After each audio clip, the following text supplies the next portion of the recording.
یا رسول اللہ جنت میں مجھے آپ کا ساتھ مل جائے میرے لیے یہ بہت ہے۔ یا رسول اللہ میں جنت میں آپ کے ساتھ رہ لوں میرے لیے یہ بہت ہے، مجھے اور کچھ بھی نہیں چاہیے۔ عن ابی فراس ربیعۃ بن کعب رضی اللہ تعالی عنہ قال، حضرت ابو فراس ربیعہ بن کعب رضی اللہ تعالی عنہ فرماتے ہیں، یہ حضور جان رحمت صلی اللہ تعالی علیہ وآلہ وسلم کے خادم بھی ہیں اور اہل صفہ میں سے بھی ایک ہیں۔ تو یہ حضور جان رحمت صلی اللہ تعالی علیہ وآلہ وسلم کے متعلق فرماتے ہیں کہ کنت ابیت مع رسول اللہ صلی اللہ تعالی علیہ وآلہ وسلم، کہ میں نے ایک رات حضور جان رحمت جان جانا صلی اللہ تعالی علیہ وآلہ وسلم کے ساتھ بسر کی۔ قربان جائیں صحابہ کے مقدروں پر کہ وہ حضور کے ساتھ رات بسر کر رہے ہیں اور حضور کی خدمت میں رات بسر کر رہے ہیں۔ فرماتے ہیں کہ میں نے حضور جان رحمت جان جانا صلی اللہ تعالی علیہ وآلہ وسلم کو آپ کی خدمت میں وضو کا پانی اور قضائے حاجت کے لیے میں پانی لے کے آیا حضور کی بارگاہ میں۔ خدمت گار صاحب بھی تھے، خادم تھے، حضور کی بارگاہ میں پانی لے کر حاضر ہوئے۔ تو انہوں نے فرمایا کہ میں پانی لے کر آیا تو حضور جان رحمت صلی اللہ تعالی علیہ وآلہ وسلم دریائے رحمت جوش پہ تھا۔ آقا حضور جان جانا صلی اللہ علیہ وآلہ وسلم نے فرمایا فقال سلنی، مانگو مجھ سے۔ حضور نے اپنے بارے میں فرمایا سلنی، مجھ سے مانگو۔ فقلت، تو کیا صحابہ کے بارے میں کیا الفاظ کہیں، ان کے مقدروں پہ بندہ واری واری نہ جائے۔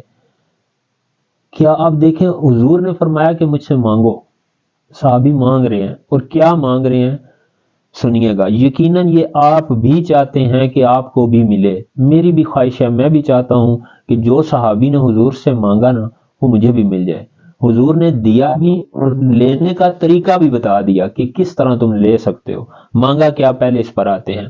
فرمایا اسألک مرافقتک فی الجنہ، یا رسول اللہ میں آپ کا ساتھ چاہتا ہوں اور وہ بھی جنت میں۔ سبحان اللہ، حضور میں آپ کا ساتھ چاہتا ہوں، یا رسول اللہ میں آپ کے ساتھ رہنا چاہتا ہوں جنت میں۔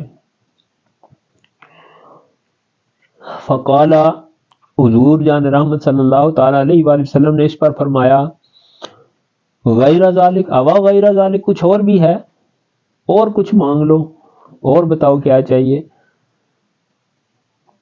صحابی فرماتے ہیں کہ میں نے کہا ہوا ذاک یا رسول اللہ، مجھے بس یہ بہت ہے، میرے لیے بہت ہے، بس مجھے آپ کا ساتھ۔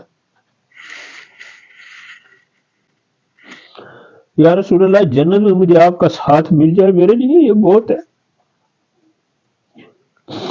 یا رسول اللہ میں جنت میں آپ کے ساتھ رہ لوں میرے لیے یہ بہت ہے، مجھے اور کچھ بھی نہیں چاہیے۔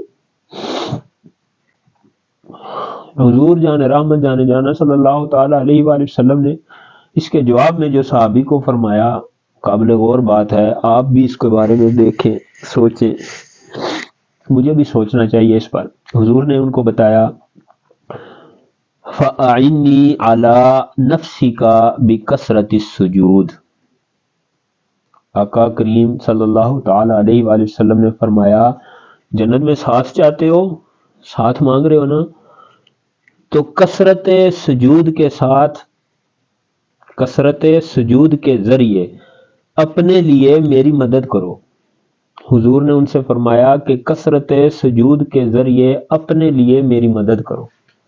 میرا جنت میں میرا ساتھ چاہتے ہو نا تو کثرت سے سجدے کرو، رج کے سجدے کرو، رج کے سجدے کرو، اپنے رب کے سامنے سجدے میں کثرت کرو، زیادہ سے زیادہ وقت سجدے میں گزارو۔ اور ہماری حالت یہ ہے کہ ہمارا دل نہ مسجد میں تنگ پڑتا ہے، ہم مسجد میں داخل ہوتے ہیں، ہم کہتے ہیں بس نفل چھوڑ دئیے، سنت غیر موقدہ چھوڑ دئیے، بس فٹافٹ نماز پڑھیں اور چلے جائیں۔ اور حضور کا ساتھ ہم مانگتے ہیں، یہ ہماری خواہش ہے، لیکن کرتے اس کے لیے کچھ نہیں۔ حضور صحابی کے ساتھ اپنے صحابی کو ارشاد فرما رہے ہیں کہ کثرت سجود کے ذریعے میری مدد کرو، جتنے زیادہ سجدے کرو گے تو میرا قرب جنت میں تمہیں ملے گا۔ اللہ تعالیٰ مجھے بھی آپ کو بھی کثرت کے ساتھ سجدے کر کے حضور کو راضی کرنے کی ہمت اور توفیق عطا فرمائے، حضور کا قرب نصیب فرمائے۔ درود پاک کثرت سے پڑھیے، اپنے دلوں کا کنیکشن حضور جان رحمت جانا صلی اللہ تعالیٰ علیہ وآلہ وسلم کے ساتھ مضبوط کر لیں۔ اللہ تعالیٰ مجھے اور آپ کو جنت میں حضور کا ساتھ نصیب فرمائے۔ صلو علی الحبیب صلی اللہ تعالیٰ علیہ وسلم۔